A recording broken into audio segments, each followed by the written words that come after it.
I'm Jake O'Neill, creator of Animagraphs, and this is how a car engine works. Let's start at a single piston, the powerhouse of the engine, and work our way outwards. The four-stroke cycle. When a piston travels to the end of its range, whether up or down, that's a stroke. Car engines use a four-stroke cycle, and it goes like this. First, intake. The piston descends, sucking an air-fuel mixture into the cylinder through the intake port, with both intake valves open. Next, compression.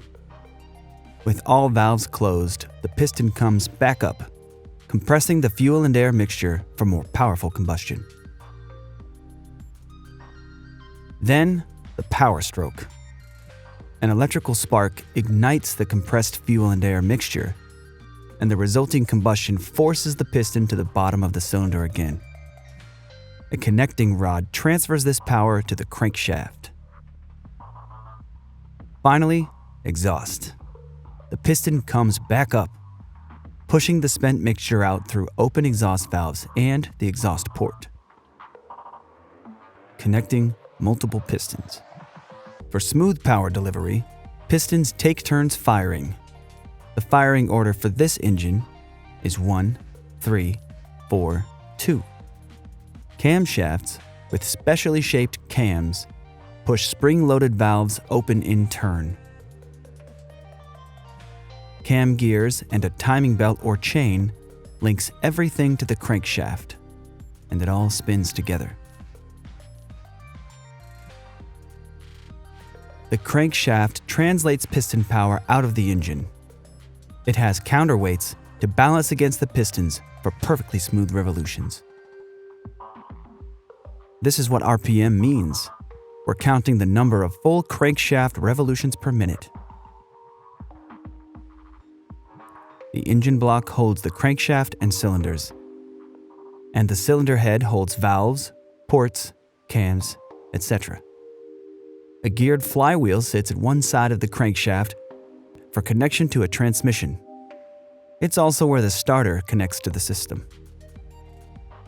This engine has 4 cylinders arranged in a single row, but there are many other possible configurations, like 6 cylinders with 3 on each side, angled in a V shape, or 8. Despite different design goals, the basic engine parts are all there. Now let's look at other systems that support this combustion process. Air intake. Air comes in through the air filter and then into the intake manifold, where it mixes with fuel before being sucked into individual cylinders through intake ports.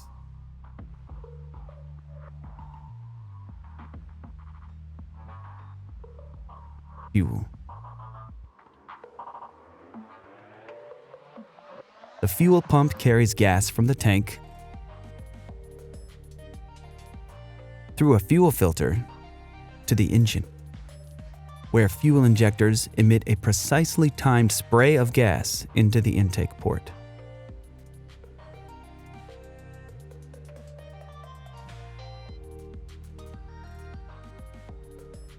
Cooling. Engines get very hot during operation and require a cooling system.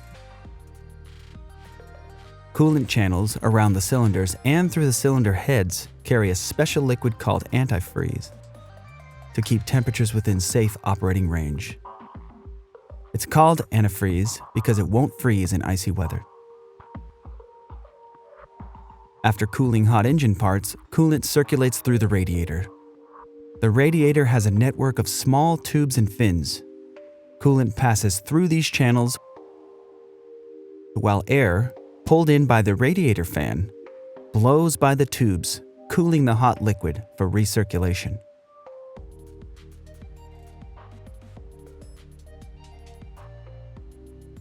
A water pump keeps the coolant system flowing and properly pressurized. The thermostat regulates coolant temperature by either routing coolant back through the engine or to the radiator for further cooling. electrical. The spark plug delivers the electrical spark that ignites the fuel-air mixture for combustion. The metal core is insulated from the outer metal casing with porcelain. The spark jumps between these conductive surfaces.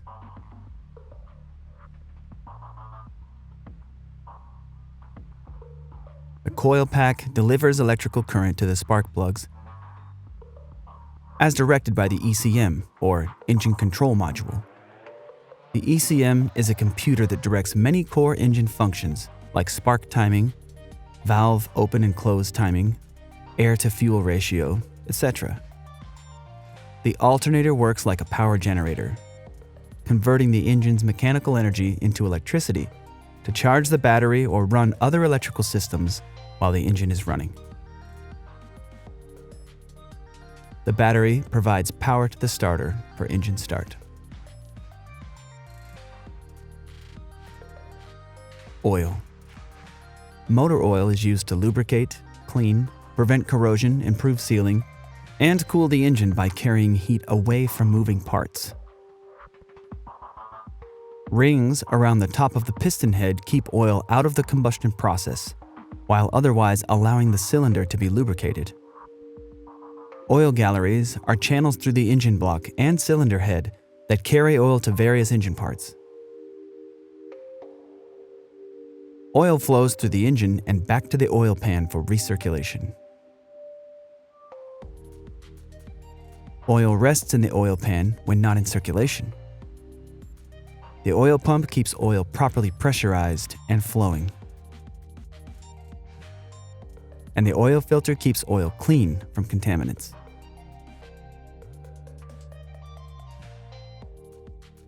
Exhaust.